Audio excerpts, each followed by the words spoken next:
ওয়া নুনাজ্জিলু মিনাল কুরআনি মা হুয়া শিফা। আল্লাহ বলেন, আমি এই কোরআনকে নাযিল করেছি, অবতীর্ণ করেছি, যার ভিতরে মানুষের রোগ মুক্তি, মানুষের শিফা রয়েছে। ওয়া রাহমাতুল লিল মুমিনিন, আর এই কোরআনটা হলো মুমিনদের জন্য আলাদা রহমত। ওয়ালা ইয়াজিদুজ যালিমিনা ইল্লা খাসারা, এই কোরআনকে সীমালঙ্ঘনকারী যারা করবে এদের ক্ষতিগ্রস্ত ছাড়া আর কিছু বৃদ্ধি করবে না।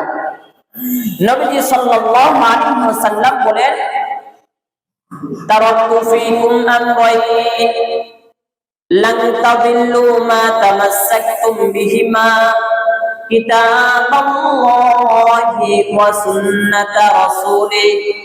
উম্মত, তোমাদের মাঝে দুইটা জিনিস আমি রেখে গেলাম, কখনো তোমরা পথভ্রষ্ট হবে না যদি চূড়ান্তভাবে আঁকড়ে ধরতে পারো। এক নাম্বার কিতাবাল্লাহি, এক নাম্বার হলো কিতাব আল্লাহ তাআলার কোরআন। দুই নাম্বার হলো ওয়া সুন্নাতা রাসূলি, দুই নাম্বার হলো রাসূলের আদর্শ, রাসূলের সুন্নাত। এক নাম্বার, আমি আমার আল্লাহ তাআলার কোরআনকে যদি মজবুত করে ধরে রাখতে পারো আর রাসূলের আদর্শ, রাসূলের সুন্নাতকে যদি তোমরা আঁকড়ে ধরতে পারো, তাহলে কখনো তোমরা পথভ্রষ্ট হবে না, গোমরাহ হবে না। অন্য হাদিসের মধ্যে রাসূল বলেন, ইয়াকালু লি সাহিবিল কুরআন ইকরা ওয়ারতাকি ওয়ারাতিল কামা কুনতা তুরাতিলু ফিদ দুনিয়া ফাইন্না মানজিলাকা ইনদা আখিরি আয়াতিন তাকরাউহা। আল্লাহ তাআলা ওই হাসরের দিন বলবে, এই কোরআনওয়ালা, আমার এই কোরআন প্রত্যেকটা আয়াত পড়তে থাকো, আর আমার কুদরতি লিফটের দ্বারা এক এক জান্নাতের পরে এক এক তালায় এক এক আয়াত তেলাওয়াত করবা, এক এক তালার উপরে উঠে যাও। এই হলো আয়াত ও হাদিসের সংক্ষিপ্ত তর্জমা। আজকে আলোচনা হবে কোরআনের মহত্ব নিয়ে, কয়েকটা কথা বলবো। এই কোরআন হলো একটা বড় কিতাবের নাম, বড় দামি একটা কোরআন, যেই আল্লাহ পাক রব্বুল আলামিন পয়গম্বরের উপরে নাযিল করেছেন। ওই আল্লাহ পাক রব্বুল আলামিন হলেন একক, অদ্বিতীয়। আল্লাহু আল হাইয়ুল কাইয়্যুম, আল্লাহ হলেন চিরঞ্জীব, সমগ্র পৃথিবীর সংরক্ষণকারী। কবি বলেন, লা জিদ্দা ওয়ালা নিদ্দা ওয়ালা হাদ্দা লিমাওলা আল-আনা কামা কানা ওয়া লাম ইয়ালকা যাওয়াতা। কবি বলেন, আমরা যেই খোদার ইবাদত করি, যেই মালিকের পায়ে সেজদা করি, যেই মালিকের পায়ে সেজদায় উঠাই, ওই মালিক, ওই আল্লাহ পাক রব্বুল আলামিন ছিলেন, আছেন, থাকবেন। জাওয়ানার ভয় নয়, তিনাকে কোনোদিন স্পর্শ করতে পারে নাই, পারবে না। কথা ঠিক নেই? এবং এই পয়গম্বর রাহমাতুল লিল আলামিন উপরে আল্লাহ তাআলা কোরআনটা নাযিল করলেন। কেমন মায়ার নবীর উপরে আল্লাহ তাআলা কোরআনটা নাযিল করেছেন।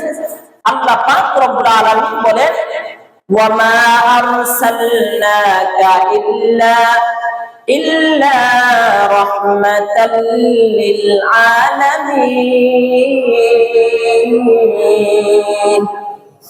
ও পয়গম্বর, আমি আপনাকে দুনিয়াবাসীর কাছে প্রেরণ করেছি, এই দুনিয়া, মানুষ, আসমান, জমিন সবার জন্য রহমত স্বরূপ হিসেবে।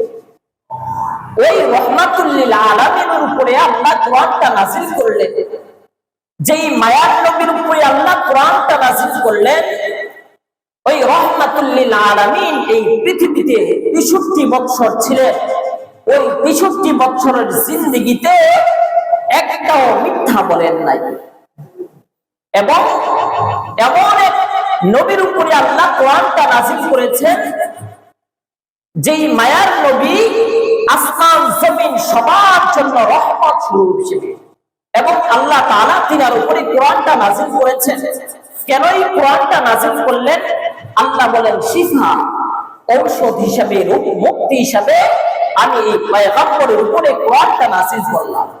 আর এই ঔষধ নিবে কারা কারা? আল্লাহ বলেন দুনিয়ার সবাই রোগী, বেঈমানেরা ঈমান নাই, তারা অসুস্থ রোগী। মুসলমান মুমিনদের মাঝে যাদের নামাজ নাই, রোজা নাই, পর্দা নাই, হালাল ও হারামের কোনো ভেদাভেদ নাই, তারা অসুস্থ রোগী। এবং যারা টুপি দাড়িওয়ালা, নিজেকে নিজে অনেক বড় বড় যদি করি আমি, কবিরা গুনাহ হবে। অন্যকে যদি ছোট মনে করি, কবিরা গুনাহ হবে। অন্যের ভালো কাজ, কল্যাণ কাজ যদি আমি দেখতে না পারি, কবিরা গুনাহ হবে। মোবাইল নিয়ে যদি মিথ্যা বলি, তাহলে কবিরা গুনাহ হবে। এই জন্য আল্লাহ বলেন শিফা, ঔষধ হিসাবে আমি এই কোরআনটাকে দুনিয়ার মধ্যে প্রেরণ করেছি।